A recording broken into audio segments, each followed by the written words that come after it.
All right, traders, this is Blake Morrow. You are listening to the Daily Roundup webinar, and I warn those of you that are in the chat room, if you want to hear a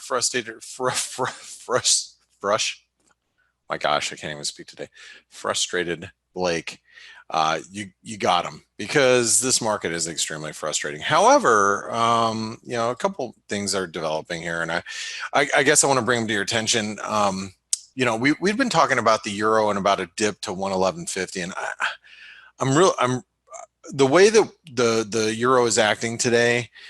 We might get a little bit of a bounce from current levels. You know, we might be able to bounce off this you know, support around the 112.10 level. But I really feel that we're developing a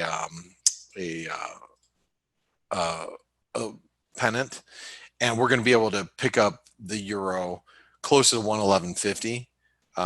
But if you guys want to play for a bounce, you know, I think this might, you know, provide you a little bit of a bounce zone for the euro dollar right now. The fact of the matter is equities are really quiet, and you can see really, here's the S&P. The S&P is like facing some decent resistance. I thought that if we, you know, push below this trend line, we were going to see a little bit of downside. You could see I had it kind of drawn like this earlier. Whoops. And we got a little bit of downside, but very limited follow through. And I was hoping that we get some more follow through that maybe give us a little bit more dollar strength. That's what I was hoping would happen, is we'd see some downside in the S&P, might produce some downside in the euro down towards this, you know, break through the 112 level, and maybe the Aussie might be able to pull back a little bit as well and break through this this triangle pattern.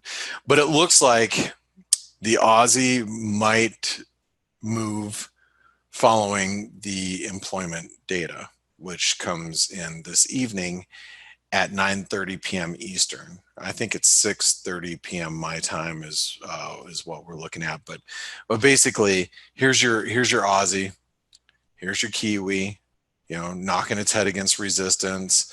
But really just in a consolidation pattern. There's your Aussie in a consolidation pattern. Looks like the euro might be able to, you know, lift a little bit and, you know, get us back towards the, you know, the 112.50, 112.60 level before selling off again. So if you guys are actually looking for dollar strength, I just don't think it's coming right now, and that's probably more a result of equities. I mean, you look at equities and they're holding up relatively well. I think we could probably view the S&P something like this, right? And here, let me minimize this, and it looks like to me that very similar to the Aussie, you know, we have a consolidation going on, right? Consolidation in the Aussie, consolidation in the S&P, consolidation in the Kiwi. It looks like the Kiwi actually wants to break a little higher, and maybe the Kiwi looks more like, I don't know, maybe like that, or, you know. Anyway, dollar Canadian, pretty quiet too. You can see we tried to break above resistance and then we failed here. The US dollar Mexican peso tried to break above resistance and failed. I actually played the US dollar Mexican peso to the long side earlier from these levels, and when it got to the mid 30s, I got out of it because I thought we were, you know, in this triangle pattern. And as I mentioned in the chat room, if you guys, you know, recall, for those of you that were in there, I'm like, yeah, we have to get above 22.40 for me to really be interested, and it's failing up here. So basically what I'm trying to say is that the market's just not doing anything, and we have to be good with that. You know, we have to be good with the idea that the market is going to need a day of rest before we start to see some moves. I thought maybe the negative COVID numbers that were coming out of Texas, where I live in Arizona, other places might have produced some negative sentiment, therefore some dollar strength, but that just really wasn't the case. We've seen very little follow through to the downside. We've seen very little follow through to the upside either. And if you're looking for some guidance in like the yen pairs, I mean, look at the dollar yen. I mean, this is an hourly chart of the dollar yen. You can see why my attention is not here, and this is just another example of the dollar yen just not doing anything. which is fine. I mean, I think that your focus has, if you're going to be dealing with dollar pairs, your focus has to be on other dollar pairs, not the dollar yen right now. But we have no, nothing, in my opinion, to see as far as, you know, you look at precious metals. I was actually thinking about buying gold this morning when we were down here at 1720. I didn't pick it up. I'm like, you know what? My opinion was at that moment, what am I going to make? $2 or $3? Well, I mean, it actually went like $5, maybe $6. But it's like, I'm just, without any breakouts in the FX complex, especially in the dollar, there's really no reason for me to be playing gold either. Silver's, you know, trying to develop this head and shoulder pattern, but the longer this pattern holds, the more likely it's not a head and shoulder pattern, and the more likely it is just a triangle, very similar to what we're seeing everywhere else. You know, it's, you know, the longer this takes place, the longer we're, you know, we have to stop looking at this as a, as a head and shoulder, but more of a triangle consolidation, right? As sad as it is, I'm just hoping that something happens and we get to see some breakout somewhere. But, you know, realistically, we are going to be waiting for this evening. It's hump day. It's Wednesday. I wish the environment was better for all of us to get out and go do something more interesting than hang out in another room in your house, or go pull some weeds out of your yard on this wonderful summer's day. But, you know, unfortunately, it does seem like there's not going to be a lot happening, and I'm not convinced at this moment that something's going to move the needle.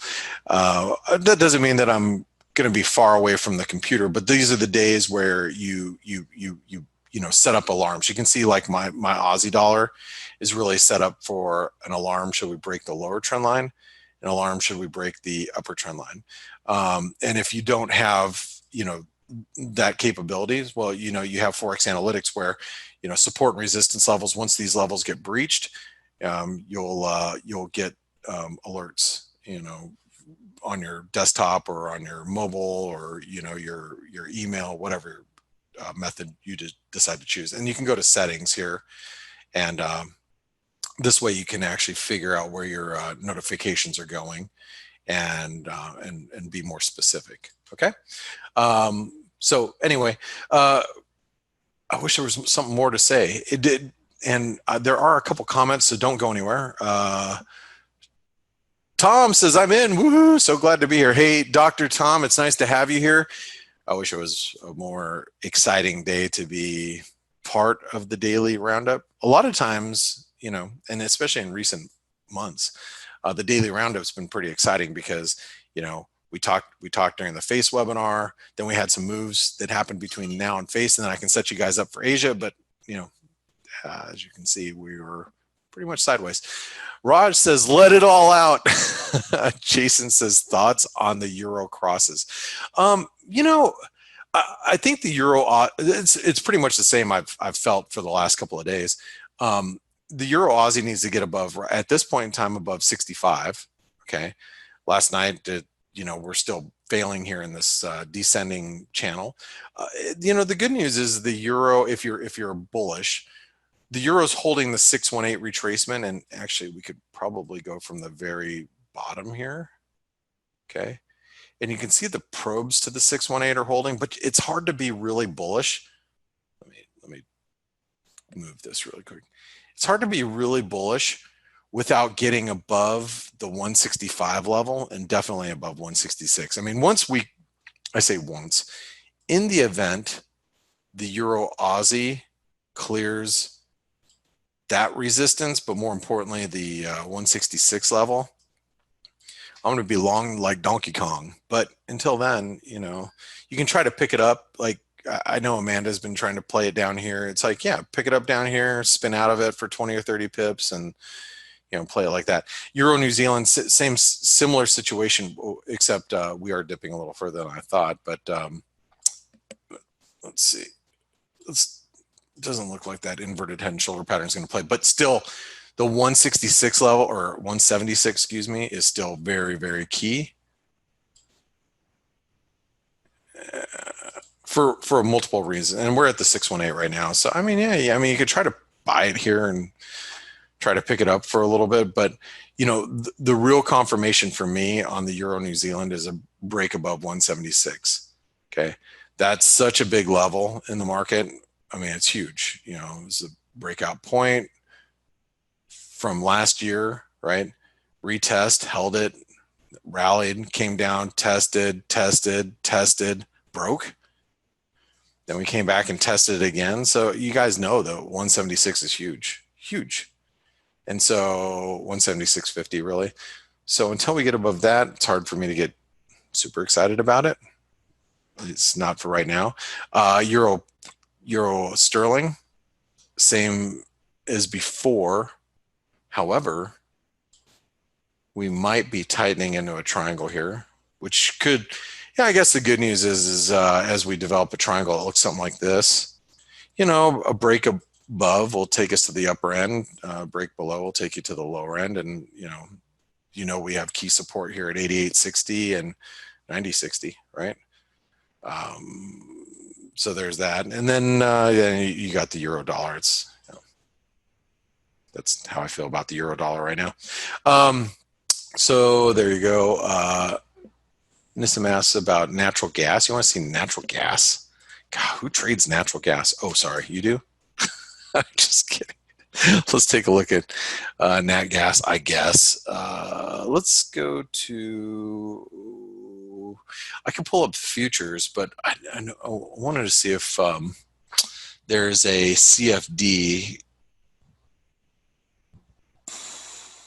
but it's all right. Let's just take a look at the nat gas futures. Oh my God. Well, I mean, what do you do with that?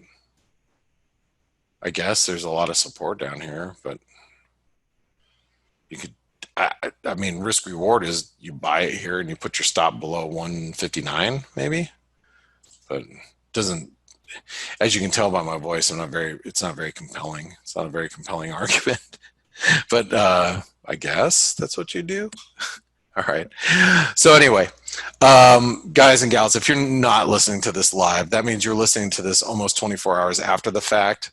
That means you're probably not a ForexAnalytix subscriber. So for those of you that subscribe and you join me in the chat room, thank you very much for your support. We appreciate it, all of us here at ForexAnalytix. For those of you that don't, remember it's only $1 for 10 days. Try it out, no matter what version you try, and then make sure you download the mobile app once you do that. And my name is Blake Morrow. You guys have been listening to the Daily Roundup webinar. Let's pray for more volatility tonight. You guys have a great one. Thanks for tuning in. I'll see you in the chat rooms. Thanks.